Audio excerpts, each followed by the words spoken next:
इस वक्त का सबसे बड़ा खुलासा पॉजिटिव इंडिया करने जा रहा है और यकीन मानिए इस खुलासे को सुनकर आप आश्चर्यचकित हो जाएंगे, आप सरप्राइज हो जाएंगे। पप्पू यादव को किसी लॉरेंस बिश्नोई से कोई खतरा नहीं है और पप्पू यादव की जान कोई लॉरेंस बिश्नोई नहीं लेना चाहता है। अब आप यह जानना चाहते होंगे कि अगर लॉरेंस बिश्नोई पप्पू यादव की हत्या नहीं कराना चाहता है, पप्पू यादव को धमकी नहीं दे रहा है, तो आखिर पप्पू यादव को धमकी कौन दे रहा है, पप्पू यादव की जान कौन लेना चाहता है? तो इस वक्त का सबसे बड़ा खुलासा पॉजिटिव इंडिया करने जा रहा है कि पप्पू यादव का दुश्मन यादव ही है और उसकी गिरफ्तारी भी हो चुकी है। उसका नाम राम बाबू यादव बताया जा रहा है, पिता का नाम रामेश्वर यादव बताया जा रहा है और उसकी गिरफ्तारी भी हो चुकी है। और आखिर पूरा मामला क्या है, पूरा मामला इस 5 से 7 मिनट की रिपोर्ट में हम आपको बताने जा रहे हैं।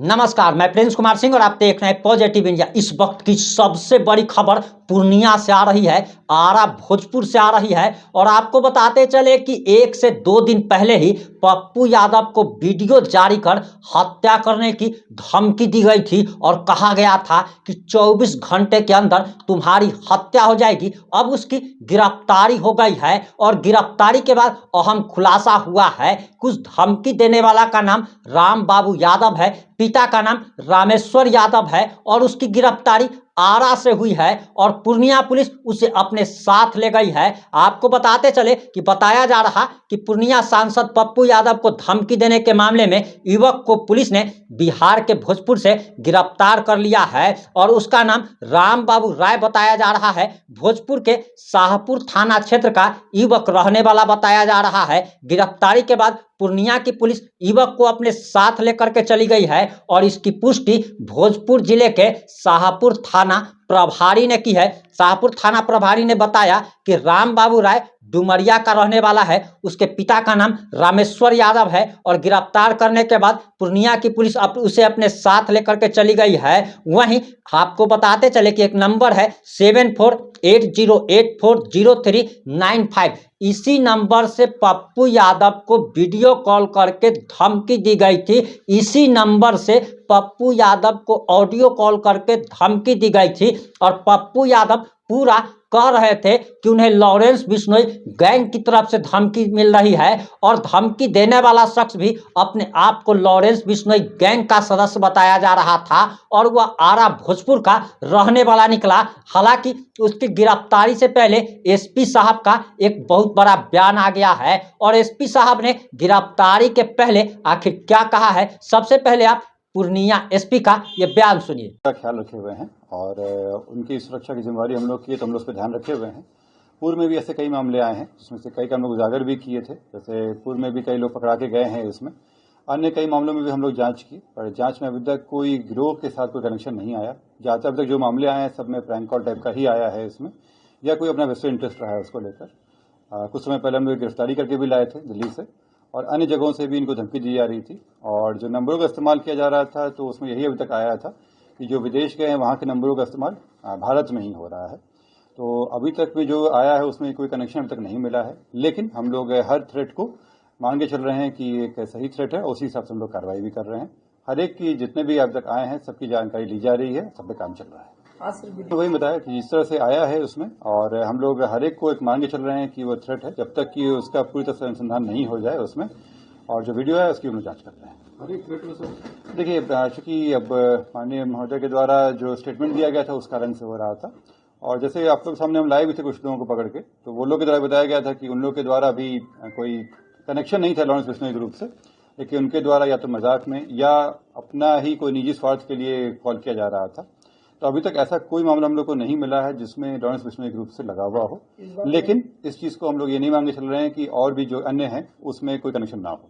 अभी तक उनको कई जगहों से इस तरह के मिल चुके हैं, तो वैसे मैंने बताया उसको कि हम लोग सुरक्षा पर पूरा ध्यान रखे हुए हैं। जो उनको अलाउड सिक्योरिटी है वो सारी सिक्योरिटी उनको मिल रही है उसमें। इसके अलावा भी जो अन्य एजेंसीज हैं वो भी लगी। आपने पूर्णिया एसपी का बयान सुन लिया होगा। अब आपको बताते चले कि इसकी भनक जैसे ही पप्पू यादव को लगी है, पप्पू यादव का भी बयान सामने आ गया है और पप्पू यादव ने काफी चौंका देने वाला बयान दिया है। अब आप पप्पू यादव का भी बयान जरा सुन लीजिए। लगातार आपको पप्पू यादव की धमकी पर धमकियाँ मिल रही हैं कि माफ़ी मांग ले तो आपको छोड़ देंगे, नहीं तो आपको जान से मार दिया जाएगा। प्रतिदिन आपको धमकियाँ रहा है, क्या कहेंगे आप? अच्छा, अब हमारा काम विकास करना है। बिहार को लेकर के कोसी सीमांचल पूर्णिया को कैसे विकास के मानचित्र पर एशिया के नंबर 1 पर लाऊं, मेरी जिम्मेदारी झारखंड थी, उसको मैंने निभाया और हम लोग एक बेहतर सरकार बनाए वहाँ। अब हमारा जो दायित्व है वो बिहार में सरकार बनाने की है। यहाँ वहाँ भाजपा खत्म की, अब यहाँ भाजपा खत्म करेंगे। तो हमारी चिंता बिहार को लेकर के है, हमारी चिंता अपनी ज़िंदगी को लेके नहीं है। कौन धमकी दे रहा है वो तो आज 2 महीने से दे रहा है, डेली कहता है। अब तो कल उन्होंने कहा कि मैं पटना आ गया हूँ, पटना में हूँ और 5 से 6 दिन काफ़ी है। बोला जिसको हिम्मत है कह दो, मेरा नंबर दे दो और हमको ट्रेस करके दिखाओ। तो वो तो बोल रहा है। अब जब सरकार सोई भी हो, हमको तो आश्चर्य है जब कोई जिले का एसपी यह कहता हो कि इतने फ़ोन के बावजूद कि ये अमुक नहीं है, ये नहीं है, हम सुरक्षा दे रहे हैं। भैया हम आपसे सुरक्षा कहाँ मांग रहे हैं? हम आपसे यह कह रहे हैं कि ये जो 24 फ़ोन से 1.5 महीने से लगातार और डेली व्हाट्सएप मैसेज, आप उसकी गिरफ्तारी करिए ना। आपको वीडियो पर आकर के धमकी अब दे दिया, चेहरा सामने में है। वो कह रहा हूँ कत्ल करना ही करना है, फलना साहब ने हमें कह दिया है। अमुक लोग, अब मलेशिया से फ़ोन आएगा उसको आप देखेंगे नहीं, नेपाल से फ़ोन आ रहा है उसको टेस्ट नहीं करेंगे। आप कह रहे हैं पाकिस्तान से जो फ़ोन आया, कोई सिम ले आया, फ़ोन कर दिया है यहाँ ला के। भैया आप उसका लोकेशन निकाले, उसका टावर लोकेशन निकाले, उसकी आपने गिरफ्तारी की, किस आधार पर आप कह रहे हैं भाई? आप हमको जरा बताइए। तो सर जब मेरी ये स्थिति है तो आम लोगों की क्या स्थिति होगी? व्यापारी और बिजनेसमैन पर कितना प्रहार होता होगा, कितनी वसूली होती होगी? क्या ये अच्छे सरकार का ये दायित्व है? क्या सरकार सबकी हिफाजत के लिए नहीं बनी है? क्या सत्ता पक्ष में और जो उनकी वकालत करे, मुखालफत करे, उनके लिए बात करे, जो उनके झूठ के साथ खड़े हो जाए, खोदो इंडिया के साथ खड़े हो जाए तो वह ठीक, और जो सरकार को जगाए, सरकार की बातों को, की कमियों को गिनाए, वो सही नहीं। तो आप तो सारे विपक्ष को मारना चाहते हैं, विपक्ष रहे ही नहीं। तो हम तो गृह मंत्री जी, चीफ मिनिस्टर, डीजीपी डेली मैं दे रहा हूँ, डेली। भैया आप ठीक है, गलत या सही, मैं आपको एक बात की चैलेंज करता हूँ, सही या गलत, आप ये जितने कॉल आ रहे हैं, जितने ऑडियो आ रहा है, जितने वीडियो आ रहा है, आप उनकी जांच करके जनता को बताएंगे ना कि क्या है। और जो हमको धमकी दे रहा है, क्या वो कानून तो सही दे रहा है? तो कानून के वो मुजरिम है कि नहीं? और आप मेरी सुरक्षा ना करें, आप अन्य लोगों की सुरक्षा करें जो आपके साथ हो। क्या एक परिवार की सुरक्षा की जिम्मेदारी आपकी नहीं है? मैं तो घूम ही रहा हूँ डेली, रात भी मैं 1 बजे 2 बजे आया हूँ, 1:30 बजे आया हूँ। मैं दिल्ली जा रहा हूँ, लोकसभा में बिहार और झारखंड के मुद्दे उठाऊंगा। 1.5 लाख रुपया, करोड़ रुपया झारखंड के रखे हुए हैं, जीएसटी के अन्य पैसे रखे हुए हैं, उसको उठाऊंगा, सादा को उठाऊंगा, संभल के मुद्दों को उठाऊंगा। तो मेरा तो बिल्कुल साफ है, किसी को जिसको जो करना हो, 1 लाख बार मारना हो मारे। डर नहीं लगा क्या? पप्पू यादव, धमकी दे रहा है पप्पू यादव डर का नाम है क्या? जिंदगी में यदि डर गए तो फिर हम समाज की हिफाजत क्या करेंगे?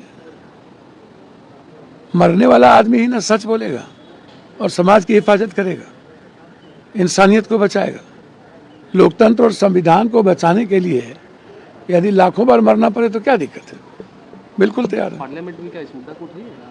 भैया स्पीकर साहब से मिल के कहेंगे, मुद्दा तो विकास का उठेगा, मुद्दा उठेगा, बिल्कुल आप क्लियर समझिए कि बाढ़ का मुद्दा उठेगा, बिहार का मुद्दे उठेंगे, झारखंड के। अपने निजी जीवन का मुद्दा मैं नहीं उठाऊँ। हाँ, लेकिन अपराधियों के खिलाफ मुद्दा उठेगा। अच्छा, ये महाराष्ट्र में बहुमत आ गया, पूर्ण बहुमत मिल गया है उसके भैया महाराष्ट्र में कोई मीनिंग है क्या?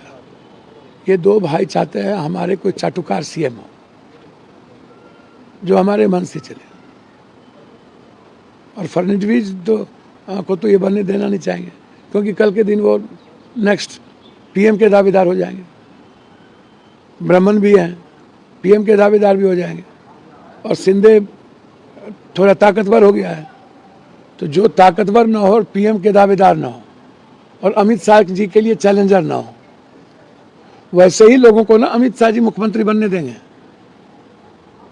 लेकिन इस बार जनता देख रही है, जो सच था मराठे से इनके नफरत का वो भी दिख रहा है, और ये हर जगह स्टूल चाहते हैं, ये मुख्यमंत्री नहीं चाहते हैं, ये अदानी जी के नौकर चाहते हैं।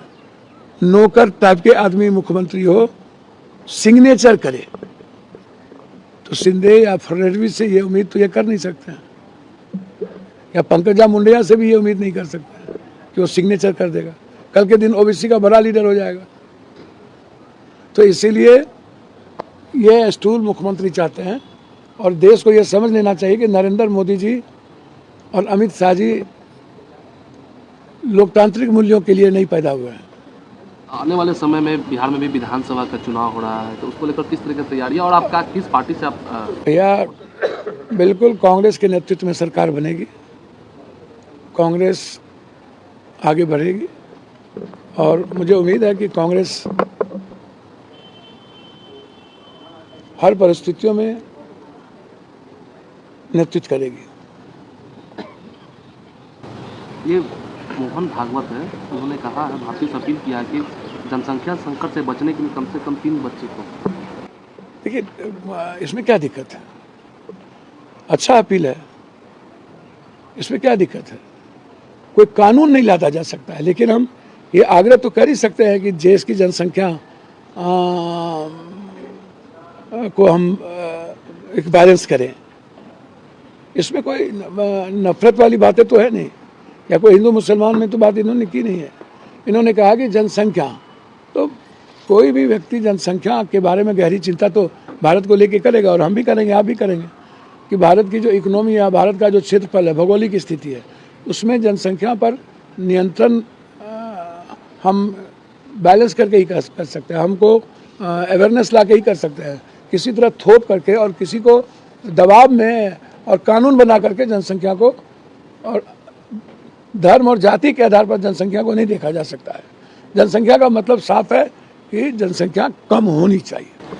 मल्लिकार्जुन खड़गे उन्होंने कहा है कि अब आश्चर्य लग रहा है कि मोहन भागवत इस तरीके से हर दिन मस्जिद और शिवलिंग की तलाश कर रहे हैं, उसको लेकर एक ये है, और कि अब लाल किला हो, ताजमहल हो, गोल गुम्बद को भी ध्वस्त कर देंगे। देखिए बिल्कुल सही कहा मल्लिकार्जुन खड़गे जी ने। अब आप एक बात बताओ, 11 साल के बाद 6 साल पहले अब आपको कोई धंधा नहीं बचा। जिस तरीके से निचले कोर्ट से आप, मुझे ऐसे में तो यदि कोर्ट इस तरह का किसी के पीआईएल पर आदेश देता रह गया तब तो गृह युद्ध की स्थिति हो जाएगी।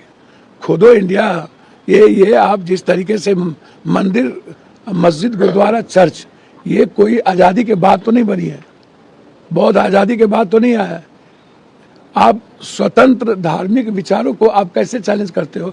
जमीन तो मंदिर, मस्जिद, गुरुद्वारे सबके पास है। आप टारगेटेड करोगे हर चीज़ों में, वक्फ को लेकर के। कभी हमारा जो राजस्थान में जो अजमेर शरीफ है, तो इसका संदेश पूरी दुनिया में गलत जा रहा है। ये गलत है। संभल में जो हुआ ये गलत है। और जो आप मस्जिद को ज़बरदस्ती टारगेट करके और एक माध्यम बना करके जिस तरीके से किसी के पीआईएल फाइल पर आदेश दे करके जो आप नफरत पैदा कर रहे हो और ज़बरदस्ती दंगा कराने का प्रयास कर रहे हो, ये बिल्कुल गलत है। ये खोदो इंडिया नहीं चलेगा, और इस तरह के बांटने की प्रवृत्ति, काटने और नफरत की राजनीति इन लोगों को छोड़नी चाहिए। गिरिराज सिंह ने कहा है कि प्रियंका गांधी, जिनकी दादी ने आपातकाल लगाया और देश को बर्बाद कर दिया, कांग्रेस इन मुद्दों को संविधान पर बोलने का अधिकार नहीं है, चोर चोरी के खिलाफ बोल रहा है। देखिए गिरिराज टाइप के लोगों को कोई लेता है? ये कोई आदमी है, बिना पेंदी का लोटा है। इस सब के बारे में जो आदमी 10 साल में बिहार का एक काम नहीं किया, उसको बोलने के अलावे एक काम, ये लोग बिहार के लिए बोझ है, ये लोग राजनीति में बोझ है, ये लोग आम आदमी के दुश्मन हैं और ये लोग नफरत की आवाज़ की ही खाते हैं। और इंदिरा गांधी जी आज भी ऊंट बैठ जाए तो गधा से ऊंचा है। आज भी सर्वे होगा तो हिंदुस्तान की राजनीति में इंदिरा गांधी की शख्सियत नहीं है। इंदिरा गांधी जी के बारे में गिरिराज चांद पर थूक फेंकने की बात करता है। इंदिरा गांधी जी के बारे में जानना हो तो अमेरिका के उस वक्त के राष्ट्रपति से पूछो, चाइना के राष्ट्रपति से पूछो। तुम तो चाइना से समझौता कर लिया, तुम तो सबसे समझौता कर लिया, तुम सबको गिरवी। इंदिरा गांधी के बारे में जानना हो तो बांग्लादेश और पाकिस्तान के इतिहास को देखो। इंदिरा गांधी के बारे में जानना हो तो राजवाड़े को जिस तरीके से मिला करके बैंकिंग सिस्टम को जो बिल्कुल पारदर्शी किया उसको जानो। बैंक को उन्होंने जो एकीकरण किया, राजवाड़े की क्या नहीं किया भाई। तो इंदिरा गांधी जी के बारे में इनको 11 साल के बाद भी सपना में राहुल गांधी, प्रियंका गांधी और प्रियंका गांधी आने लगा। अरे यार, आपके घर में भी बेटी और बहू बीबी है ना, बचो ऐसी चीज़ों से ना भैया। राजनीति को इतना गंदा ना करो कि हमारी संस्कृति और हमारी बेटी परिवार की संस्कृति खत्म हो जाए। जैसे शरद पवार के सुप्रिया सुले के बारे में जो निजी हमला बीजेपी ने किया, यही चरित्र है गिरिराज सिंह का। गिरिराज का कोई चरित्र नहीं है, वो उसका बिल्कुल समझिए कि वो गोबर गणेश है। उस पर जितना घी डालिएगा गोबरे का महक आएगा। उस सबको छोड़िए, समाज में वे ही नहीं लेता है लोग। अच्छा, ये अरविंद केजरीवाल है, अभी दिल्ली में भी चुनाव होना है। अरविंद केजरीवाल ने कहा है कि किसी से कोई गठबंधन नहीं करेंगे, कांग्रेस से अकेले चुनाव लड़ेंगे दिल्ली में। ठीक है, स्वतंत्र पार्टी है, कोई भी हर पार्टी अपना स्वतंत्र है लड़ने के लिए, आगे बढ़ने के लिए। उसमें क्या दिक्कत है भाई। अरविंद जी की अपनी पार्टी है, लेकिन हम जरूर चाहेंगे कि कांग्रेस की पूरी नज़र दिल्ली पर है। कांग्रेस अपने जिम्मेदारी के साथ काम कर रही है। हर पार्टी चुनाव लड़ती ही है, उसमें स्वतंत्र है। लेकिन अरविंद जी को जरूर कहेंगे कि दिल्ली को हर परिस्थिति में जीतना चाहिए और उसके लिए एक रास्ता हमेशा खुला रखना चाहिए। ये आम आदमी पार्टी के विधायक है नरेश बलियान को है दिल्ली पुलिस ने गिरफ्तार कर लिया, ताकि गैंगस्टर से बातचीत करते रहे, ऑडियो क्लिप। भैया, अरविंद केजरीवाल तो सदन में कह दिया है कि दिल्ली को अशांत कर रहे हैं गृह मंत्री जी और सरकार, गैंगस्टर को पैदा किया जा रहा है। अरविंद केजरीवाल तो सदन में ही बात बोले हैं। ये कोई जेल में जो लोग बंद हैं वो तो साफ कह दिए हैं कि दिल्ली को गैंग एक हार्डकोर तोड़ने की कोशिश हो रही है। उन्होंने तो साफ कह दिया।